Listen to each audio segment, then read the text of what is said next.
All right, welcome back to my channel. Welcome back. You see, I just want us to react on this video because it happened in our land, in Biafra land, and in Igbo land, if you choose to use the word. You see, people are going through a lot, due to hardship or maybe frustration. You want to solve your problem. Some go through churches, and if you go, you have a lot of fake pastors, fake so-called men of God and women of God. Many of them are fake, many are real. Then in other hands, you have people who are traditionalists, native doctors of this world, and all of them, some of them are real, some of them are fake. The question is, how will you know the fake one and how will you know the real one? The question is beyond my understanding. I can't give you an answer to that. But seeing is believing. If you comport yourself and remain who you are, I think it's better. Pray to your God. If you are a traditional worshiper, you can find a way to worship your gods, because you are the one that know how your God come about and all that. So you know a better way to worship your gods. I'm not encouraging worshiping other gods, because we have only one true God, which is Lord Jesus Christ. As a Christian, that's what I believe.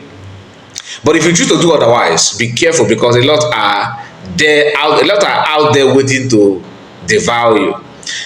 This young man, a native doctor in Enugu State, in Eziagok precisely, you are going to watch this video, what happened there. This man is evil. In fact, we used to read this kind of thing in paper, or maybe happened in olden days and all that, but behold, in 21st century, this kind of evil is taking place in our land, where somebody will dig holes in his house or around his house, or hole. I'm not talking about just 2 feet, 4 feet, no, deep one.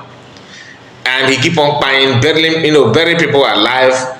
He push people there, and those ones that put it there will be sophisticated, because he will cover it with basement, and before you know it, the person is gone.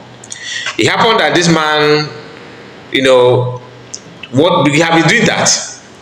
So you get to the turn of a pregnant woman that maybe, don't know, maybe spiritual power, I don't know what the woman went there to do. And this man did the same thing to her, and the woman is no more. Then the youth and the people from this village begin to agitate, begin to react. Before you know it, they have a lot of proofs that people disappearing in their community have been disappearing because of this native doctor. And the man is wearing a red cap and holding all these Igbo traditional attires and all that, while committing a lot of atrocities, taking people on hostage. You are going to watch that, but before then, please, I want to encourage you to like this video. Reason why we are bringing this kind of thing, for you to understand, for you to learn and be careful, because that place that you are going, you don't know the danger there. Some people see this man as their chief priest. Some see that this man as the only way to solve their problem. When you step in his compound, you don't know that they're stepping in graveyard. People have died. A lot of them have disappeared because of this man. And I'm happy that the villagers did not hesitate. No, this one is not about calling police or reporting. No, they moved on and captured the man, question him, and you can see the torture that the evil man is going through. We are not supporting criminality or a killing of anybody, but truth be told, when you have this kind of people in your midst, it is better to live in desert than to live along with this kind of people. They are the ones staining and dirtying the image of Igbo people, because the video is getting, is almost everywhere. It's a viral video. A lot of people are sharing it and discussing about it. Shame to anybody like that. Very, very sad to see in our own land. Without wasting much of your time, please watch this video. That's all I have to say, because I don't know what else to tell you. Like the video and subscribe to the channel. See you again for some other time. God bless you. Bye bye for now. My life, on the moment, Bandago. Oh, Bezana, he pray the show. Yeah, you give you a but you should go proper to men day.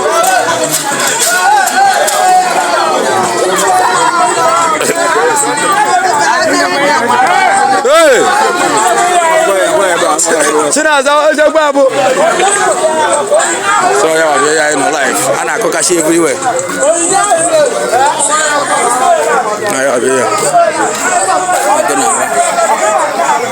But she go everywhere. How come?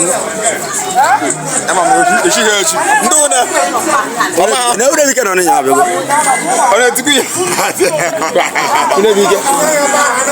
So now whatever. Now the chairman of the kidnapper. I get this agenda.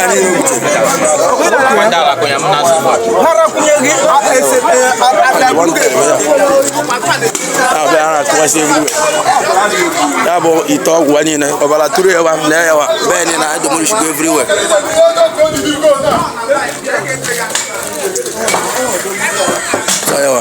Ana akwawashi nye owe yo mewu na ebe ya gbasigo everywhere ọkụ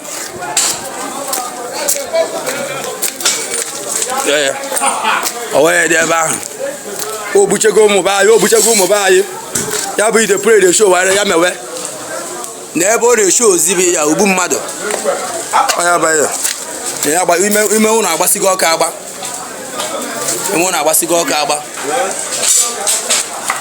mụ na adụgo week before dazie esegbuo mmadụ a na-agba ime ebe anyị n'ọkụ ya na mmụọ ya nwanọ n'ụwa ọkụ na-agbazi ebe a live ọ bụ the pray the show ogbu mmadụ na ya na obi ya na-eme slab a niile ọ bụcha ebe mmadụ ka ọ na-adọkpụsi n'ime ebe ahụ ụnụ nwa ya nene ya be ya na on fire ya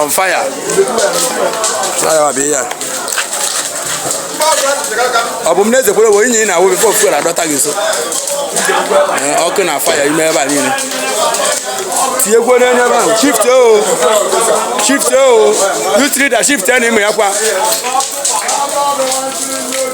na ya ebe a ya be the pray the show bụ the kidnapper ya ozugbo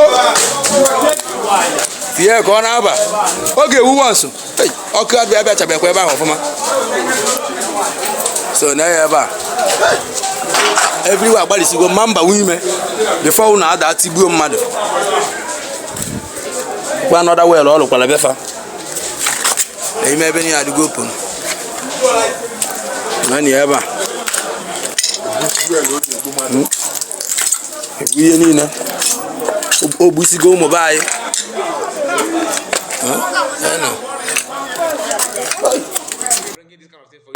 akwa dị a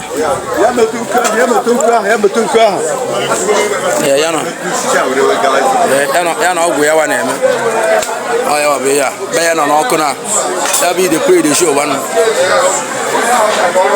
mende the CSO amaka ijegwe mama na ime ebe nke a ishi akarịka ogwe a na-abịa ọ bụ m ihe ya niile ya agba ọkụ be ya nọ n'ọkụ na ya bụ ide pray the show ya show wezie pray wezie nọ live sawai to shift ebe ahụ be ya nọ n'ọkụ na be ya nọ n'ezigbo ọkụ unu nwe o week te wee mamba kwegwe n'ime ebe ahụ blọk niile ekewechewekwe so the chamber na-agbalị live we dey there live bozes and they pray the show ogbu mmadụ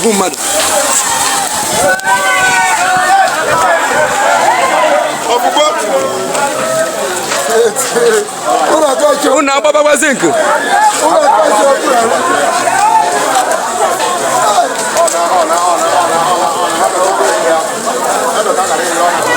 ọ na-eme live na ụmụmba ndị agụ live na nke ide pray the show ọzọ na ogbu mmadụ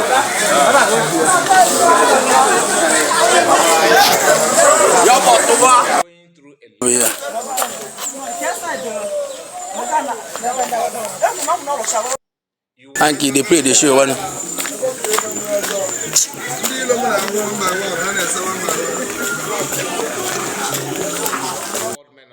Hello, Melo. No more Bandago life.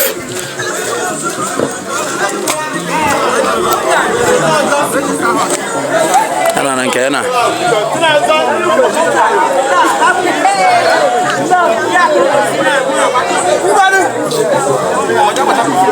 No, Nanki, they pray the show. Obumado. Youth can have more people still coming.